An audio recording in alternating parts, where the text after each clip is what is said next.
Paz do Senhor, queridos irmãos, é uma satisfação mais uma vez estarmos aqui comentando a lição dos adolescentes, 13 e 14 anos. Hoje, comentando a lição de número 12, que tem por título Vamos conhecer a carta de Judas, não é? Dando continuidade ao estudo das epístolas gerais, e é um trimestre riquíssimo. A cada domingo um tema diferente, uma importância diferente, uma relevância diferente e uma aplicabilidade diferente para o viver do homem moderno, do adolescente moderno. Então hoje a epístola de Judas é o tema do nosso estudo, do nosso comentário. Os objetivos é apresentar uma visão panorâmica da carta de Judas, valorizar, isso é muito importante, viu? Valorizar a graça de Deus e, por fim, motivar os adolescentes a manterem-se fiéis a Jesus Cristo, não é? A introdução diz assim, eu achei fenomenal esta introdução. Os atletas, de forma geral, costumam desenvolver uma alimentação saudável, treino forte, sono de qualidade, a fim de terem um bom desempenho. Caso um desses elementos seja desconsiderado, o resultado pode ser impactado negativamente. Da mesma forma, os cristãos também devem praticar suas disciplinas espirituais, jejum, oração, leitura da palavra, comunhão e vigilância, com equilíbrio e persistência. Caso contrário, serão presas fáceis dos falsos pregadores, dos falsos mestres, com seus falsos ensinos. Pois bem, o primeiro ponto da lição é uma visão panorâmica da carta de Judas. A carta de Judas, ela foi escrita provavelmente entre os anos 65 e 80 depois de Cristo.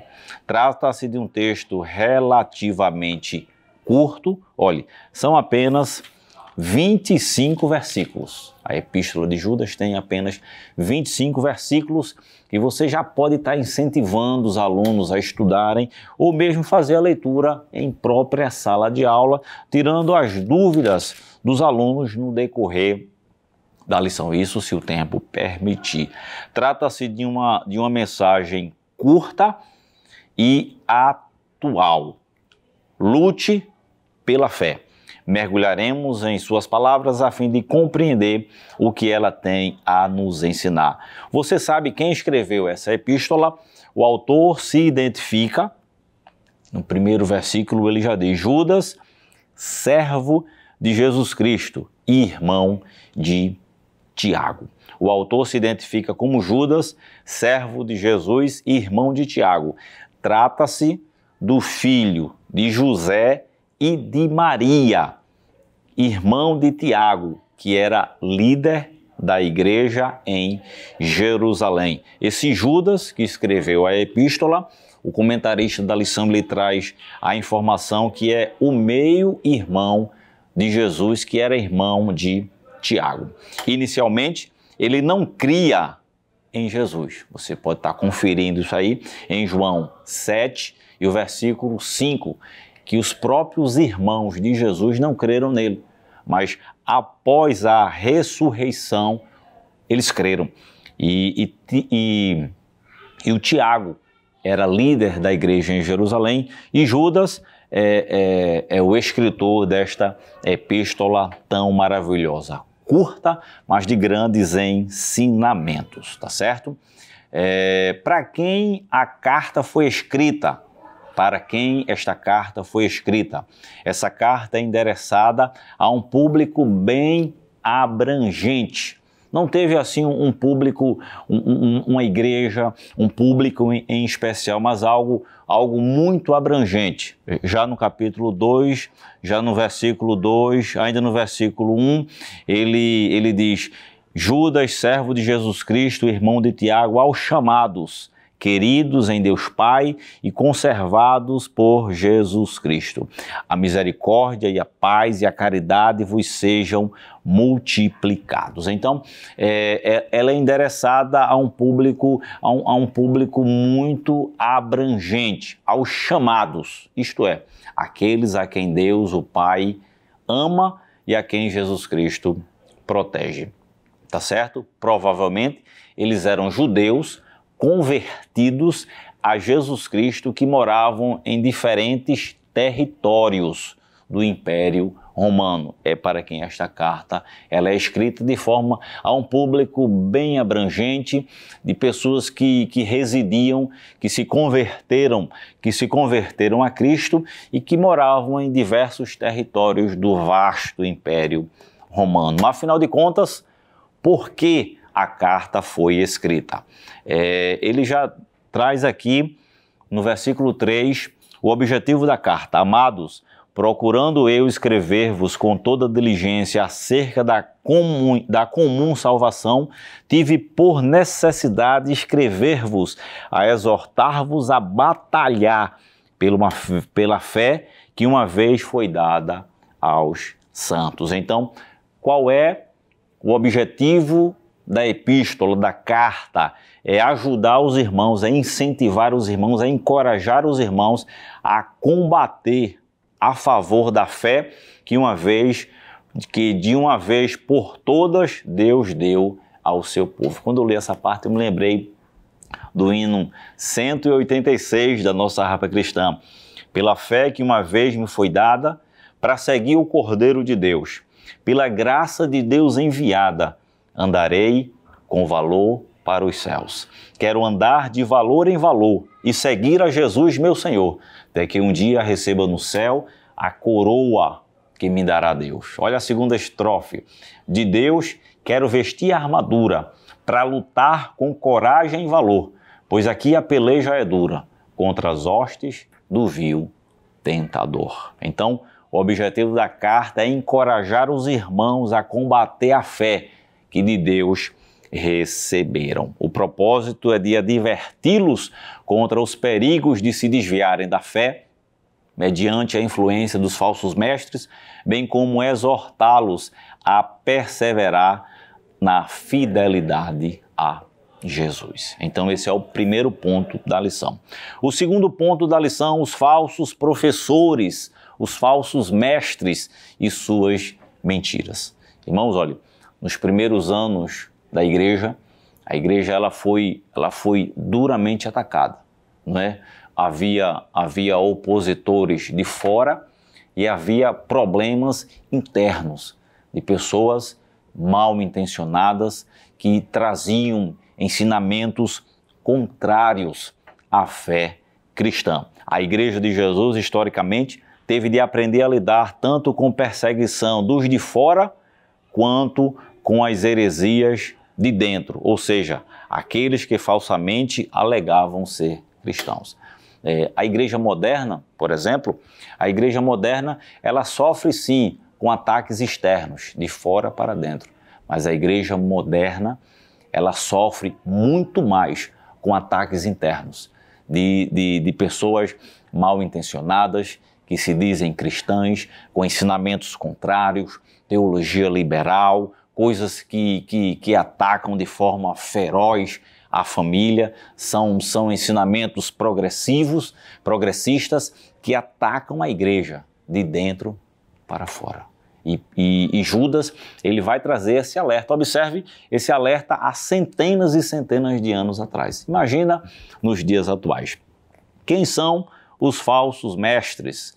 Observe, os falsos professores sempre estiveram presentes ao longo do tempo, colocando em risco a vida e a pureza da igreja, tentando distorcer, seduzir e enganar os fiéis com seus falsos ensinamentos. Eles se fazem de ovelhas, mas são verdadeiros lobos que estão apenas interessados na lã,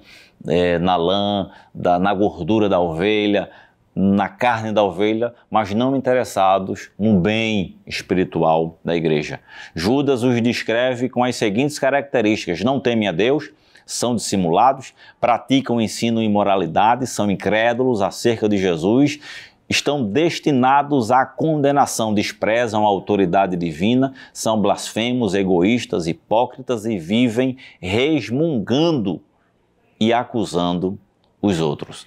E fica aí válido o conselho de Paulo: destes afasta-te, destes, olhe, fique longe, corra a quilômetros e quilômetros de distância, porque querem apenas fazer o mal à Igreja de Cristo com seus muitos ensinamentos contrários à palavra de Deus. E o que é que eles ensinavam naquela época? Veja só, os falsos professores, a quem Judas se refere em sua carta, ensinavam distorções da doutrina da graça. Uma delas era a seguinte: para eles, para aqueles falsos ensinadores, a graça era uma boa desculpa para continuarem praticando os seus pecados. É como o segundo objetivo da nossa lição: valorizar a graça. Eles pisavam na graça de Deus. Eles faziam uso da graça de Deus como uma desculpa para continuarem pecando. Eles acreditavam que o juízo divino não viria porque Deus os amava. Veja que contraditório. Deus é amor, mas ele também é justiça. Então os ensinamentos, os falsos mestres traziam os seus ensinamentos para minar a ortodoxia bíblica, trazendo distorções acerca da doutrina da graça, que é uma belíssima, uma importante doutrina que está nas Sagradas Escrituras. Eles diziam, Deus é um Deus de graça, é um Deus de bondade, fazendo uso da graça vamos continuar pecando, vamos continuar vivendo a nossa vida ao nosso bel prazer, porque Deus é um Deus de amor. É um Deus que não vai punir os homens devido aos seus pecados. Então eles faziam um mau uso da doutrina da graça. O comentarista, ele também fala sobre os pecados de estimação. Veja que coisa interessante. Os pecados de estimação. Veja que coisa belíssima. O que são os pecados de estimação? São práticas silenciosas, aparentemente inofensivas, que estão ali através do mau uso das redes sociais, né? Que está ali através de um olhar, através de uma palavra, através de um tocar, através de um caminhar. São coisas que aparentemente são inofensivas, são pecados silenciosos, são pecados de estimação, que ninguém vê.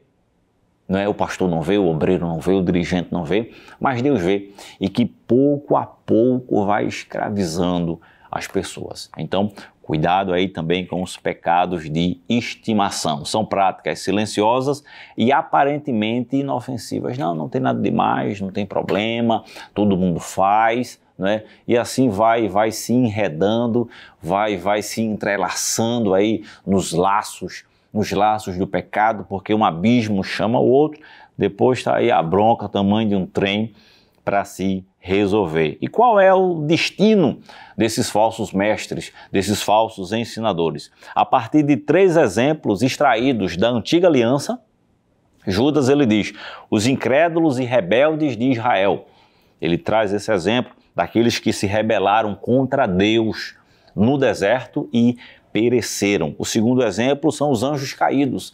São os anjos que no céu se rebelaram contra Deus e foram destituídos da sua glória, da sua posição celestial. E o terceiro exemplo são os homens imorais de Sodoma e Gomorra. Então, como Judas cita esses 3 exemplos, que como aconteceram com esses 3 grupos, Deus também trará juízo. E ele conclui dizendo, Judas afirma que o juízo de Deus será inevitável. Olha aí, esse é o segundo ponto da lição. O terceiro ponto da lição é o desafio do cristão a permanecer fiel. Eles devem progredir na fé, devem tratar de modo afetuoso e com encorajamento aqueles que estão começando a duvidar da fé. Quanto aos outros que estão se perdendo, devem buscá-los com toda a diligência. Fortaleça sua fé, através do conhecimento da palavra, da prática da oração e do jejum, e conte com a ajuda do Espírito Santo nesse processo, tá certo? Então, traga essa informação para os seus alunos. Sem o Espírito Santo, sem a palavra, sem a oração, sem o jejum, nós não vamos conseguir permanecer na presença de Deus. É uma obra espiritual, é uma tarefa espiritual que com méritos próprios nós não vamos conseguir vencer de forma nenhuma. Batalhe pela fé, mas segundo os parâmetros da palavra, da oração, do jejum e principalmente do Espírito Santo. Concluindo, batalhar pela fé é um dever de todo cristão. Prossiga nele em todo o tempo. Olhe para Jesus, autor e consumador da nossa fé. Que Deus te abençoe. Se você ainda não é inscrito no EADALP Oficial, inscreva-se, ative o sininho de notificação, vá lá, dê um triplo C e seja muito abençoado com esta programação. Deus te abençoe. Que o conhecimento é capaz de mudar a vida de quem lê, a gente já sabe. E que livro você pode comprar em qualquer livraria. Mas nós transformamos 100% do nosso lucro em mudança de vidas, através da ação social, evangelismo e missões. Ao adquirir qualquer um de nossos produtos, seja presencial ou à distância, você está investindo em alguém. Na próxima vez que você for comprar livros ou artigos evangélicos, não vá em qualquer lugar. Vá na Livraria Arca Missionária. Uma nova história começa quando você compra aqui. Agora você pode fazer a sua contribuição através do Pix, uma operação rápida, segura e sem custos. Abra o aplicativo do seu banco, clique na opção Pix e em seguida vá na opção Transferência. Depois é só digitar a nossa chave Pix, que pode ser o nosso CNPJ 11 120 490 0001 86. Nosso e-mail contribua@eadalp.org.br ou nosso celular 81 98883 2755. Verifique se a contribuição é para a Igreja Evangélica Assembleia de Deus em Abreu Lima, Pernambuco. Confirme a transferência e depois siga o procedimento do seu banco. Anote nossas chaves Pix para não esquecer. CNPJ 11 120 490 0001 86.